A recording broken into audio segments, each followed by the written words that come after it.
এখন শুনবেন আজকের গুরুত্বপূর্ণ খবরের শিরোনাম। আবারও বাসিন্দাদের সরিয়ে গাজা খালি করার কথা বললেন ট্রাম্প। গাজায় গমের একটা দানাও ঢুকবে না জানিয়েছেন ইসরায়েল। ইরানের সঙ্গে সরাসরি আলোচনার ঘোষণা ট্রাম্পের ব্যর্থ হলে মহাবিপদ। চীনা পণ্যে 104% শুল্ক আরোপের হুমকি ট্রাম্পের বাণিজ্য যুদ্ধে বেইজিং।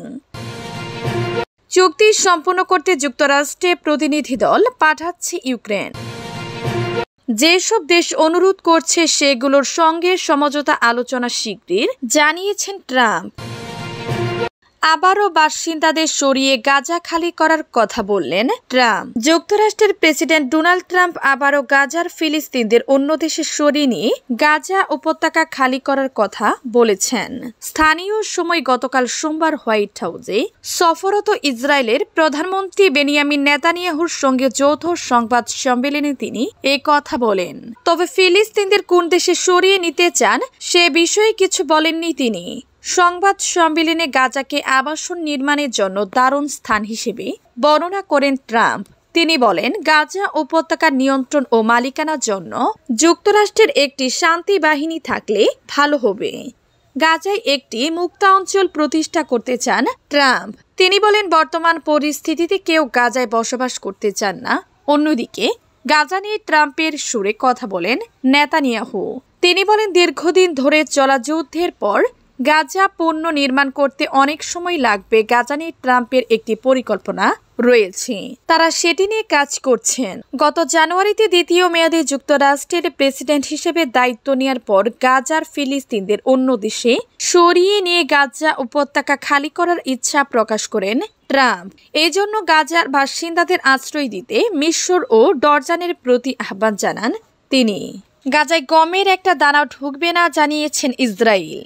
ফিলিস্তিনের অবরুদ্ধ গাজা ভূখণ্ডে ইসরায়েলের বর্বর হামলা চলছে। এসব হামলায় প্রতিদিনই প্রাণ হারাচ্ছেন শত শত মানুষ, আহত হচ্ছেন হাজারো ফিলিস্তিনি। দখলদার বাহিনীটির অভিরাম চলা হামলায় উপত্যকাটিতে দেখা দিয়েছে তীব্র। এ বিষয়ে বিশ্ববাসী খুব জানালেও ইসরায়েল বলছে গাজায় গমের একটা দানাও ঢুকবে না।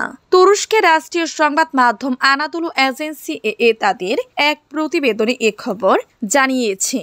বার্তা সংস্থাটি বলেছে, ইসরায়েলি অর্থমন্ত্রী বেজালেল স্টেমট্রিচ সোমবার অবরুদ্ধ গাজা উপত্যকায় গমের একটি দানাও প্রবেশ করা রোধ করার প্রতিশ্রুতি দিয়েছেন। ইসরায়েলি দৈনিক ইয়েদিউথ আহরুনেথের প্রকাশিত বিবৃতিতে স্ট্রোমিচিট বলেছেন, গমের একটি দানাও গাজায় প্রবেশ করবে না। স্থানীয় সরকার এবং মানবাধিকার প্রতিবেদন অনুসারে গত 2 মার্চ থেকে গাজার সীমান্ত ক্রসিং বন্ধ করে দিয়েছে ইসরায়েল।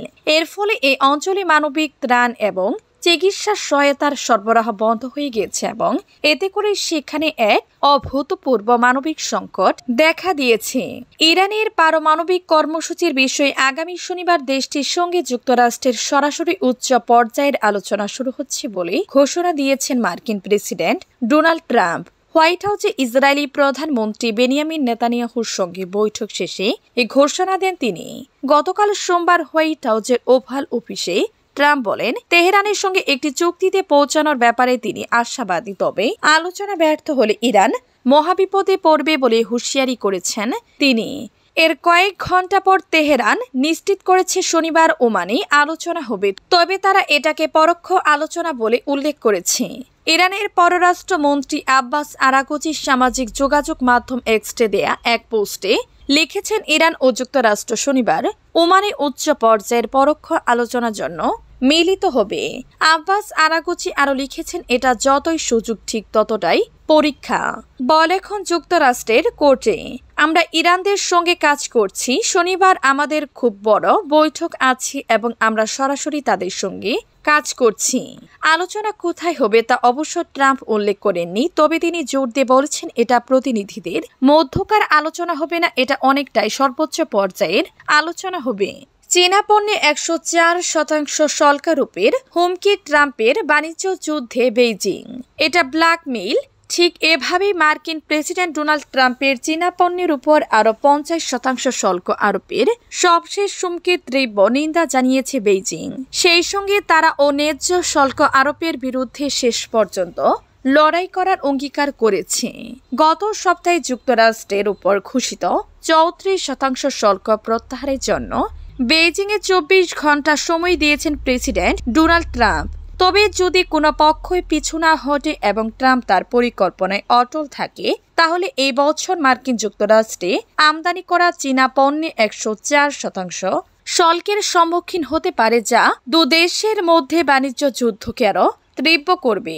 মঙ্গলবার 8 এপ্রিল চীনের বাণিজ্য মন্ত্রণালয় এক বিবৃতিতে বলেছে, চীনের বিরুদ্ধে শুল্ক বৃদ্ধির মার্কিন হুমকি এক ভুলের উপরে আরেকটি ভুল, যা আবারও মার্কিন যুক্তরাষ্ট্রের ব্ল্যাকমেইলিং প্রকৃতিকে প্রকাশ করে।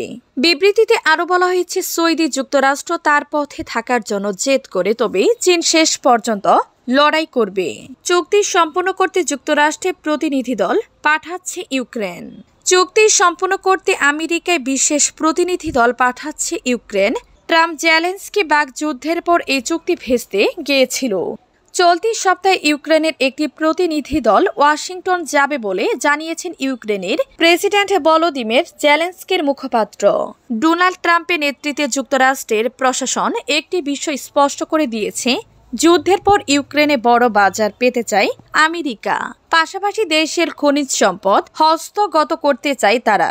ইউক্রেন এই শর্তগুলো মানলে তবে আমেরিকা তাকে সামরিক সাহায্য দিবে বলে স্পষ্ট করে দিয়েছে ট্রাম্প প্রশাসন। মাসখানেক আগে এই চুক্তি নিয়ে আলোচনা করতে ওয়াশিংটন গিয়েছিলেন জেলেনস্কি, কিন্তু ক্যামেরার সামনে ট্রাম্পের সঙ্গে তার প্রবল বিতর্ক হয়, যার জেরে চুক্তিতে সই না করে দেশে ফিরে গিয়েছিলেন জেলেনস্কি। শেষ পর্যন্ত আমেরিকার সঙ্গে ওই চুক্তিতে যেতে সম্মত হলেন তিনি। ইউক্রেনের একাধিক মন্ত্রী এই প্রতিনিধি দলে থাকতে পারেন বলে জানা গেছে। ইউক্রেনের তরফে জানানো হয়েছে, তাদের একটি চাহিদা জো বাইডেন মার্কিন প্রেসিডেন্ট থাকাকালীন সামরিক সাহায্যের বিষয়ে যে চুক্তি হয়েছিল তা বহাল থাকবে। সামরিক সাহায্য কোনোভাবেই তারা ঋণ হিসেবে গ্রহণ করবে না। যেসব দেশ অনুরোধ করছে সেগুলোর সঙ্গে সমঝোতা আলোচনা শিগগির, জানিয়েছেন ট্রাম্প।